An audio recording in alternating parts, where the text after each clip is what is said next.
ಮಧ್ಯಪ್ರಾಚ್ಯ ದೇಶಗಳ ಯುದ್ಧದ ಎಫೆಕ್ಟ್ ಇಡೀ ಕರುನಾಡಿಗೆ ತಟ್ಟಿತ್ತು. ಅದರಂತೆ ಹಾಸನದಲ್ಲಿಯೂ ಕೂಡ ಪೆಟ್ರೋಲ್ ಡೀಸೆಲ್ ಲಭ್ಯತೆ ಕೊರತೆ ಎದುರಾಗಿತ್ತು. ಅಂತೆಯೇ ಆಟೋ ಚಾಲಕರು ಬೀದಿಗೆ ಬರುವಂತಹ ಪರಿಸ್ಥಿತಿ ಎದುರಾಗಿತ್ತು. ಆದ್ರೆ ಇಂದು ಹಾಸನದಲ್ಲಿ ಸದ್ಯ ಆಟೋ LPG ಗ್ಯಾಸ್ ಲಭ್ಯತೆ ಇರುವಂತದ್ದು. ನಾನೀಗ ಈಗ ಏನು LPG ಗ್ಯಾಸ್ ನ ಏನು ಬಂಕ್ ಇದೆ ಅಲ್ಲೇ ಇದ್ದೇನೆ.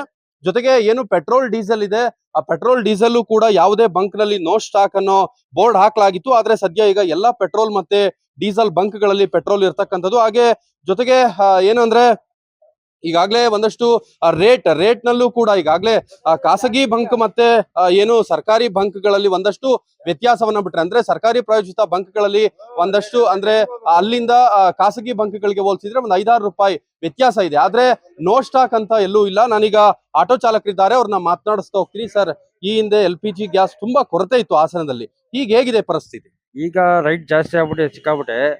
100 ರೂಪಾಯಿ ಆಗಿದೆ. ಎಷ್ಟಿದೆ ನೋಡಿ, ಅಲ್ಲಿ 90 ರೂಪಾಯಿ ಆಗಿದೆ. ಹಂಗಾಗಿ ಭಾರಿ ಪ್ರಾಬ್ಲಮ್ ಆಗ್ಬಿಟ್ಟಿದೆ ನಮ್ಗೆ.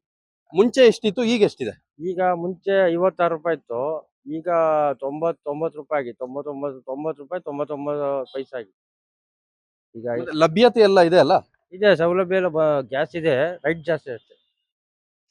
ಇದು ಆಟೋ ಚಾಲಕರ ಮಾತು. ಅಂದ್ರೆ ಈ ಮುಂಚೆ ಇರ್ಲಿಲ್ಲ, ನಮ್ಗೆ ಲಭ್ಯತೆ ಇರ್ಲಿಲ್ಲ. ಆದ್ರೆ ನಾನು ಈ ಮುಂಚೆ ಹೇಳದಂತೆ ರೇಟ್ ನಲ್ಲಿ ಸ್ವಲ್ಪ ಒಂದಷ್ಟು ವ್ಯತ್ಯಾಸ ಇದೆ. ಅಂದ್ರೆ ಮುಂಚೆಯಿಂದ ಈಗಿನ ರೇಟ್ಗೆ ಹೋಲಿಸ್ಕೊಂಡ್ರೆ ಸ್ವಲ್ಪ ವ್ಯತ್ಯಾಸ ಇದೆ. ಹಾಗಾಗಿ ಸ್ವಲ್ಪ ಬಿಟ್ರೆ ಇನ್ನ ಲಭ್ಯತೆ ಇದೆ. ಹಾಗಾಗಿ ಈಗ ಏನು ಬಂಕ್ ನ ಏನು ಇಲ್ಲಿ ನಡೆಸೋರಿದ್ದಾರೆ, ಅವ್ರನ್ನ ಮಾತನಾಡಿಸ್ತಾ ಹೋಗ್ತೀನಿ. ಈಗ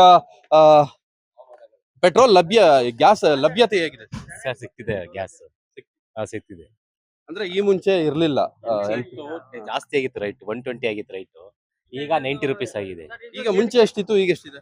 ಈಗ ಮುಂಚೆ 120 ಇತ್ತು, ಈಗ 90 ರುಪೀಸ್ ಆಗಿದೆ.